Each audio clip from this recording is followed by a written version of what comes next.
Meantime, Arizona's GOP battles for election integrity. Here's the latest as Republicans appeal cases before higher courts and demand Maricopa County hand over voting materials.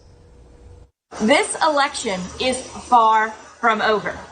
Anyone who is telling you differently, whether it's in the media, whether it's the Democrat talking heads, or whether it's the Republican establishment, is just avoiding the facts. The Republican chairwoman for Arizona, Dr. Kelli Ward, refuses to back down from the war on election fraud. Ward took to Twitter Saturday, slamming the supervisors in Maricopa County who refused to hand over voting material from the 2020 elections. Some of the county's board members stated the subpoena issued by the Republican-led state legislature could compromise private voter information. But Ward fired back, claiming county officials are choosing to protect Dominion's voting system instead of voters who were disenfranchised because of election fraud. The issue is now on its way to the court, where a judge will decide whether or not to enforce the subpoenas. This comes as state lawmakers issued 2 subpoenas to Maricopa County Tuesday in hopes of attaining electronic images of all mail-in ballots and performing a forensic audit of ballot tabulation equipment.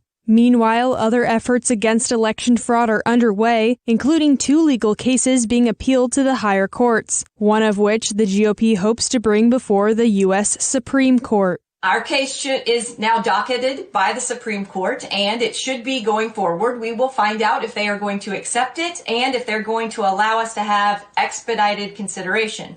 The questions that are before the court in this case are, number one, is the safe harbor, the so-called safe harbor of December 8th constitutional?